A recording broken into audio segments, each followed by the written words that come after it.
ಸಲಹೆ ಈ ಕಥೆಯ ಅಭಿನಯವನ್ನು ಮಾಡುತ್ತಿದ್ದೇವೆ. ಮೊದಲು ಪೂರ್ವದ ಕಥೆಯನ್ನು ನೋಡೋಣ. ಭಾರತದ ಉತ್ತರ ಭಾಗದಲ್ಲಿ ಕಪಿಲವಸ್ತು ಎಂಬ ನಗರವಿತ್ತು. ಅಲ್ಲಿ ಶಾಕ್ಯರೆಂಬ ಮನೆತನದವರು ಆಳುತ್ತಿದ್ದರು. ಅದರಲ್ಲಿ ಪ್ರಮುಖ ದೊರೆ ಶುದ್ಧೋಧನ, ಅವನ ಮಗನೇ ಸಿದ್ಧಾರ್ಥ. ಈಗ ಇಲ್ಲಿ ನೋಡೋಣ. ಈಗ ನೇಪಾಳ ದೇಶದಲ್ಲಿ ಸೇರಿ ಹೋಗಿರುವ ಕಪಿಲವಸ್ತುವಿನಲ್ಲಿ ಹೇಮಕೂಟವೆಂಬ ಪರ್ವತವಿದೆ. ಅಲ್ಲಿ ಹುಟ್ಟಿದ ಗಂಗಾ ನದಿ ದಕ್ಷಿಣಾಭಿಮುಖವಾಗಿ ಹರಿದು ಕಾಶಿಯವರೆಗೆ ಹರಿದು ಕವಲಾಗಿ ಬಂಗಾಳದಲ್ಲಿ ಸೇರುತ್ತದೆ. ಗಂಗಾ ನದಿಯ ಎರಡೂ ಬದಿಗಳಲ್ಲಿ ಒಂದು ಮಗಧ ರಾಜ, ಇನ್ನೊಂದು ವತ್ಸ ರಾಜಗಳಿರುತ್ತಿದ್ದವು. ಇವರು ಬಹಳ ಅನ್ಯೋನ್ಯವಾಗಿ ಜೀವಿಸುತ್ತಿದ್ದರು. ಅಲ್ಲಿ ಕ್ರಮೇಣವಾಗಿ ಇವರಲ್ಲಿ ಸ್ವಾರ್ಥದ ಬೀಜ ಹೆಮ್ಮರವಾಗಿ ಬೆಳೆಯಿತು. ಈ ನದಿಯ ನೀರು ಪೂರ್ತಿ ನನಗೆ ಬೇಕು ಎಂಬ ಜಗಳ ಶುರುವಾಯಿತು. ಅದಕ್ಕಾಗಿ ಹೀಗೆ ಯುದ್ಧದ ಪರಿಸ್ಥಿತಿ ಬಂದು ನಿಂತಿದೆ. ಮುಂದೇನಾಗುತ್ತದೆ ಎಂದು ನೀವೇ ನೋಡಿ.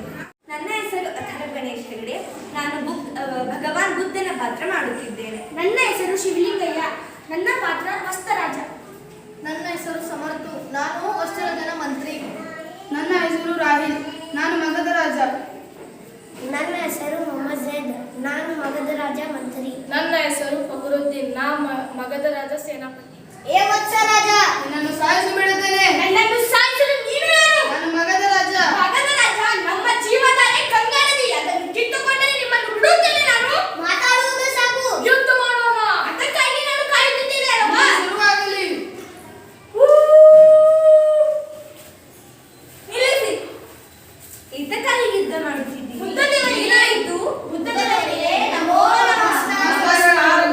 ಶುಭವಾಗಲಿ. ಇದಕ್ಕಾಗಿ ಯುದ್ಧ ಮಾಡುತ್ತಿದ್ದೀರಿ, ಏನಾಯಿತು? ಭಗವಾನ ಬುದ್ಧದೇವ ಇವರು ನಮ್ಮ ಗಂಗಾ ನದಿಯನ್ನು ಕಿತ್ತುಕೊಳ್ಳಲು ಬಂದಿದ್ದಾರೆ. ನೀವು ಕಿತ್ತುಕೊಳ್ಳುತ್ತಿದ್ದೀರಿ. ನೀವು ಕಿತ್ತುಕೊಳ್ಳುತ್ತೀರಿ. ನಿಲ್ಲಿಸಿ. ಹಾಗಾದರೆ ನಾನು ಒಂದು ಸಾಮಾನ್ಯ ಪ್ರಶ್ನೆಯನ್ನು ಕೇಳುತ್ತೇನೆ. ನದಿಯ ನೀರು ಮಾನವ ರಕ್ತ ಇವೆರಡರಲ್ಲಿ ಯಾವುದು ಶ್ರೇಷ್ಠ? ಅದೆಂತ ಪ್ರಶ್ನೆ ಕೇಳ್ತಿದ್ದೆ ಬುದ್ಧದೇವ? ಖಂಡಿತವಾಗಿ ಮಾನವನ ರಕ್ತವೇ ಅಮೂಲ್ಯ. ಹೌದಲ್ಲವೇ? ಹಾಗಾದರೆ ನೀವು ಕಡಿಮೆ ಬೆಲೆ ಇರುವ ನದಿಯ ನೀರಿಗಿಂತ ಹೆಚ್ಚು ಬೆಲೆ ಇರುವ ಮಾನವನ ರಕ್ತವನ್ನು ಹರಿಸಲು ಹೋಗುತ್ತಿದ್ದೀರಿ, ತಪ್ಪಲ್ಲವೇ? ಮಾನವರಿಗೆ ಬದುಕಲು ನೀರು ಬೇಕಲ್ಲವೇ? ನಿಜ.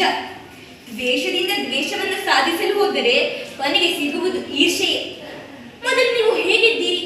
ನದಿಯ ನೀರು ಸಮಾನವಾಗಿ ಹಂಚಿಕೊಂಡಿದ್ದೀರಲ್ಲವೇ? ಈಗ ನದಿಯ ನೀರು ಕಮ್ಮಿ ಆಯಿತೆ? ಇಲ್ಲವಲ್ಲ. ಮತ್ತೆ ಏಕೆ ಈ ಜಗಳ? ಹಾಗಿದ್ರೆ ಏನ್ ಮಾಡ್ಬೇಕು ಬುದ್ಧದೇವ? ಇಬ್ಬರು ಜೊತೆಯಾಗಿರಿ. ಇಬ್ಬರು ನದಿಯ ನೀರನ್ನು ಸಮಾನವಾಗಿ ತೆಗೆದುಕೊಂಡು ಸುಖವಾಗಿರಿ. ಸರ್ವೇ ಜನಾಃ ಸುಖಿನೋ ಭವಂತು.